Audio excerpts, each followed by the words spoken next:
நேயர்கள் அனைவருக்கும் வணக்கம். என் சமையலறையில் இன்றைக்கி நம்ம பார்க்க போகிறது 2 விதமான கட்லெட். இது பெரியவங்கலேருந்து சின்னவங்க வரைக்கும் அந்த கட்லெட்டுங்கிற ஒரு விஷயம் எல்லாருக்கும் பிடிச்சிது. அதுவும் குறிப்பாக நம்ம வந்து இன்னொரு கட்லெட் பண்ண போகிறோம், அதாவது சீஸ் கார்ன் கட்லெட். குழந்தைங்களுக்கு ரொம்ப ரொம்ப பிடிச்ச ஒரு விஷயம். இதை பண்ணி நீங்கள் ஸ்டோர் பண்ணிவிட்டு எப்போ வேணால் அந்த குழந்தைங்களுக்கு வறுத்து கொடுக்குற மாதிரி இருக்கும். இன்னொன்று வாழைக்காயும் அவலும் வச்சு கட்லெட்டு. ஸோ அது வந்து நீங்கள் தோசை கல்லையும் போடலாம், எண்ணெயில் பொரிச்சும் கொடுக்கலாம். ஸோ ரெண்டு விதமாகவும் இருக்கும். அதுதான் இன்றைக்கி பார்க்க போகிறோம். முதல்ல பார்க்க போகிற இந்த அவல் வாழைக்காய் கட்லெட்டு எப்படி பண்ணுறதுன்னு பார்க்கலாம். ஆனால் அதுக்கு முன்னாடி அதுக்கு என்னென்ன தேவைன்னு பார்த்து வந்துடலாம். அவல் வாழைக்காய் கட்லெட் செய்ய தேவையான பொருட்கள்: அவல் 1 கப் கழுவி ஊற வைத்து கொள்ளவும், வாழைக்காய் 1 வேக வைத்து துருவி வைத்து கொள்ளவும், மைதா மாவு 2 டேபிள் ஸ்பூன், ஃப்ரெஷ் பிரெட் தூள் 2 டேபிள் ஸ்பூன், வெங்காயம் 1 பொடியாக நறுக்கி கொள்ளவும், பொடியாக நறுக்கிய கொத்தமல்லி தழை சிறிதளவு, பச்சை மிளகாய் 3, இஞ்சி பூண்டு விழுது 1½ டீஸ்பூன், கரம் மசாலா 1/2 டீஸ்பூன், உப்பு ருசிக்கேற்ப, எண்ணெய் பொரிப்பதற்கு. இப்போ இந்த அவல் வாழைக்காய் கட்லெட்டுக்கு தேவையானது பார்த்துட்டோம் இல்லையா? யூஸ்வலாக கட்லெட் அப்படின்னா அது வந்து நம்ம உருளைக்கிழங்கு தான் பண்ணுவோம். பட் ஃபார் சேஞ்ச் அது வாழைக்காயில் பண்ணும்போது இது நல்லா இருக்குது, டேஸ்ட்டும் நல்லா இருக்குது, உடம்பும் கொஞ்சம் ஹெல்த்தியாக இருக்குங்கிறதுனால இன்றைக்கி வாழைக்காய் எடுத்திருக்கேன். இதை முதல்ல வந்து இந்த அவலை வந்து ஒரு நல்ல 2 கழுவிட்டு தண்ணி ஊற்றணும்னு அவசியம் இல்லை, அப்படியே ஊற விட்டுருங்க. அல்லது உங்களுக்கு ரொம்ப அந்த கனமான அவலாக இருந்ததுன்னா கொஞ்சமாக தண்ணி விட்டு அதை நல்ல ஒரு கொஞ்சம்னா ஒரு 2 டேபிள் ஸ்பூன் தண்ணி விட்டால் போதும். பரட்டிட்டு ஊற விட்டுட்டுங்க. ஒரு 1/2 மணி நேரம் 1 மணி நேரம் ஊறினா பரவாயில்ல. அதுக்கப்புறமா வாழைக்காயை வேக வச்சு 2-3 துண்டாக கட் பண்ணி வேக வச்சு துருவி எடுத்துக்கங்க, அல்லது மசிச்சுக்குங்க. நம்ம ரெண்டுமே பண்ணி ரெடி பண்ணி வச்சாச்சு. இப்போ இதுக்கு ஒரு விழுது அரைக்க போகிறோம். அது பார்த்திங்கன்னா கொத்தமல்லி, பச்சை மிளகாய், இஞ்சி பூண்டு விழுது, இதை 3த்தையும் ஒன்றா சேர்த்து நல்லா அரைச்சிட்டு இதோட நம்ம கலக்க போகிறோம். முதல்ல அரைச்சிட்டு வந்துடும், அதுக்கப்புறம் எப்படி கலக்கிறதுன்னு பார்க்கலாம். இப்போ இந்த பச்சை மிளகாய், இஞ்சி பூண்டு விழுது, கொத்தமல்லி 3யும் அரைச்சாச்சு. இப்போ பவுலில் நம்ம மிக்ஸ் பண்ணணும் இல்லையா? இதுக்கு எடுத்துக்குவோம். இப்போ இது முதல்ல வச்சுட்டு அவல் ஊற வச்சுருக்க அவலை இந்த பவுலில் சேர்த்துடுறேன்.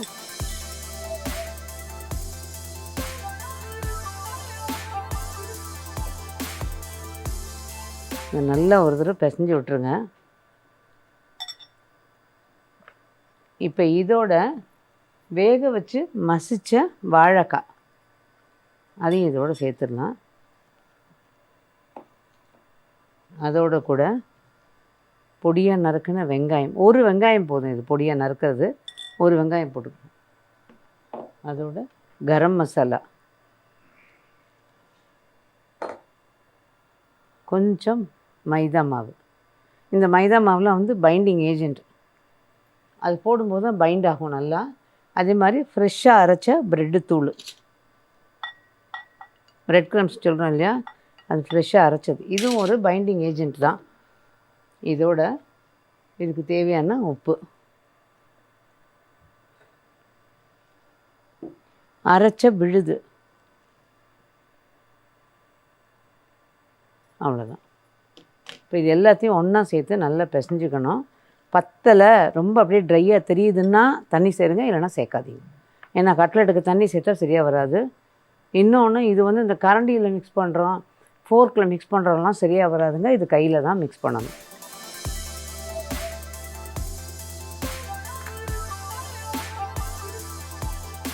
இதில் விருப்பப்பட்டு உங்களுக்கு வந்து கொஞ்சம் புளிப்பு வேணும் அப்படின்னு நினச்சிங்கன்னா எலுமிச்சம்பழம் புழிஞ்சிக்கலாம், அல்லது மாங்காய் தூள் இருந்தால் போட்டுக்கலாம்.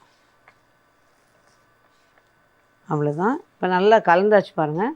இப்போ இதை வந்து சின்ன சின்ன உருண்டைகளாக வேணுங்கிற வடிவத்தில் நம்ம வந்து ரவுண்டாக போட்டுக்கலாம், ஃப்ளாட்டாக போட்டுக்கலாம், சிலிண்ட்ரிக்கலாக போட்டுக்கலாம், எப்படி வேணால் போட்டுக்கலாம். நான் வந்து நார்மலாக ரவுண்டாக பண்ணுவோம் இல்லையா, அது மாதிரி தான் பண்ண போகிறேன்.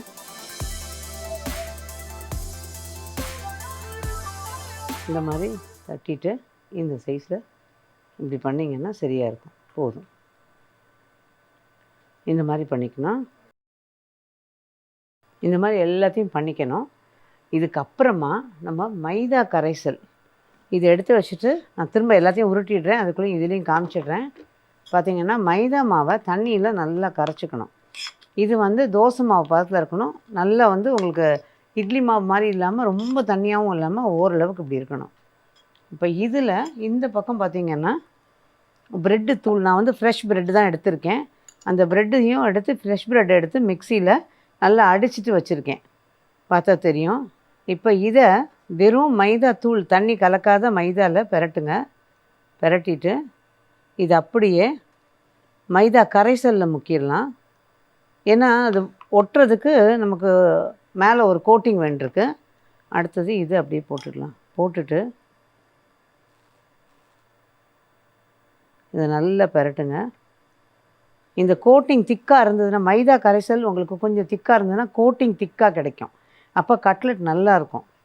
மைதா கரைசல் தண்ணியாக இருந்ததுன்னா கோட்டிங் வந்து ரொம்ப தின்னாக இருக்கும், நல்லா இருக்காது. அப்படி அவ்வளோதான். இந்த மாதிரி பெரட்டி எடுத்துடணும். இது ஆக்சுவலாக நம்ம செஞ்சு ஃப்ரீசரில் போட்டு வச்சுக்கிட்டிங்கன்னா ரொம்ப வேணால் ஒரு வாரம் வரைக்கும் இதை வச்சுருந்துட்டு அப்புறமா நம்ம எடுத்து அதுக்கப்புறமா ரொம்ப நேரம் அதை வந்து இந்த பண்ணுறதும்பாங்க, அந்த சில்னஸ் போகிறதுக்கு அவ்வளோ நேரம் வெயிட் பண்ணணுன்னு இல்லை. கொஞ்ச நேரம் ஒரு மணி நேரமோ அரை மணி நேரமோ வெளியில் விட்டுட்டு அதுக்கப்புறமா எடுத்து நீங்கள் எண்ணெயில் வறுத்துட்டு கொடுக்கலாம். நல்லாயிருக்கும். ஃப்ரீசரில் போடுறதுனால ஒன்றும் ஆகாது, நல்லாயிருக்கும். நல்ல திக்காக இது ரெடி. நம்ம இது வந்து பொரித்து தான் எடுக்கணும், மற்றதை மெதுவாக பண்ணணும். இப்போ ரெடி ஆகிடுச்சு. இது எப்படி பொரிக்கிறதுன்னு பார்க்கலாம். இப்போ நல்லா திரட்டி வச்சாச்சு எல்லாத்தையும். எண்ணெயும் காய போட்டேன். கட்லெட்டுக்கு போடுறதுக்கு முன்னாடி ஒரே ஒரு விஷயம், கட்லெட்டுக்கு வந்து எப்போவுமே எண்ணெயோட காய்ச்சல் நல்லா இருக்கணும். புகையே காயக்கூடாது, பட் நல்லா சூடாக இருக்கணும். அதே மாதிரி எண்ணெய் இவ்வளோ வச்சுருக்கோம்னு ஒரு 7 to 1 போட்டுருவோமேன்னு போட்டிங்கனாலும் சூடு தணிஞ்சிச்சுன்னா எண்ணெய் குடிக்க ஆரம்பிக்கும். அதனால் அந்த சூடை மெயின்டைனும் பண்ணணும், அதே சமயம் நல்லா வந்து உங்களுக்கு இன்னொரு 4-5 போட்டு பொரிச்சும் எடுக்கணும். ஏன்னா அப்போ தான் அந்த கிறிஸ்ப்னஸ் கிடைக்கும். இப்போ இது எண்ணெய் காஞ்சிருக்கு நல்லா. இதில்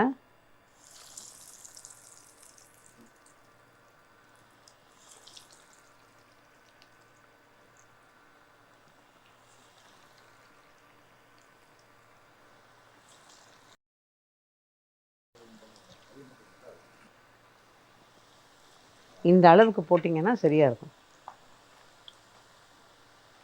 இந்த கோட்டிங் வந்து நல்லா இருந்துக்கும்போது அந்த கிறிஸ்ப்னஸ் நல்லா கிடைக்கும். அது பார்த்திங்கன்னா தெரியும், அது எடுக்கும்போதே நல்லா கிறிஸ்பாக நல்லா இருக்கும் பார்க்குறதுக்கு.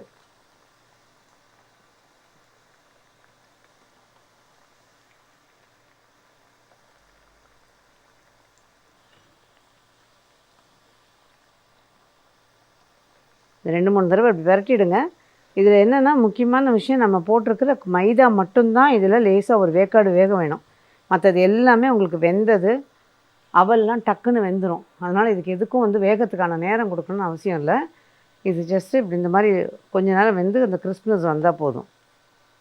Side dish as usual sauce தான் நல்லாயிருக்கும்.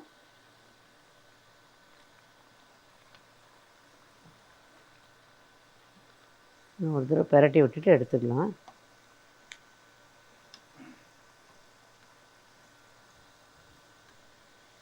இது ஒன்றுன்னா வெளியில் எடுத்துக்கலாம்.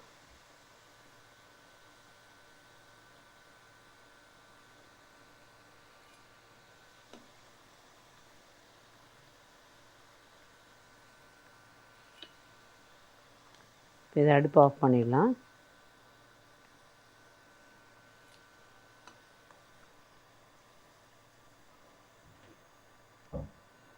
அவ்வளோதான், இது வெந்தாச்சு. இது எடுத்துட்டோம். இது பார்த்திங்கன்னா தெரியும், அந்த மாதிரி ஒரு டக்குன்னு சத்தம் கேட்குது பாருங்கள்.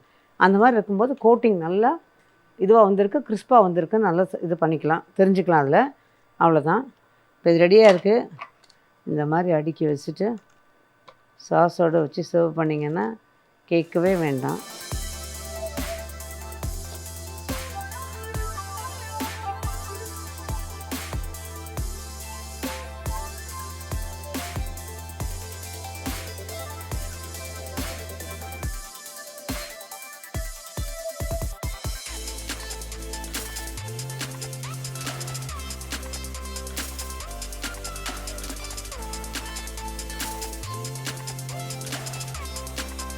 இப்போ இதை செஞ்சு வச்சாச்சு. இதே மாதிரி மற்றதையும் பண்ணிடலாம்.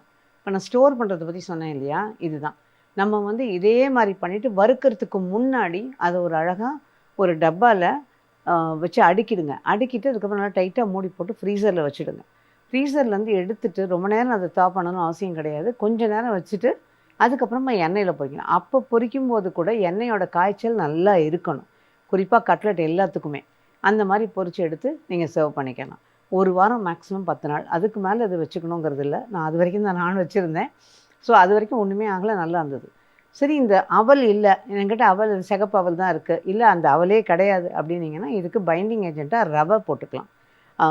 பாம்பே ரவை இருக்குது இல்லையா, அந்த பாம்பே ரவையை மிக்சியில் ஒரு அடி அடிச்சுட்டு கொஞ்சமாக அதை தண்ணி விட்டு அதை அப்படியே பெசறின மாதிரி பெசரி வச்சுடுங்க. அது நல்லா ஊறினதுக்கப்புறம் இதே மாதிரி நம்ம சேர்த்து எல்லாத்தையும் சேர்த்தும் பண்ணிக்கலாம். அதுவும் ரொம்ப நல்லாயிருக்கும். ஸோ எல்லா விதத்தையும் இது ஈஸியாக பண்ணிக்கலாம். இன்றைக்கி நான் ஃபார் சேஞ்ச் வந்து வாழைக்காய் சேர்த்துருக்கேன் உருளைக்கிழங்குக்கு பதிலாக. நீங்களும் ட்ரை பண்ணி பாருங்கள்.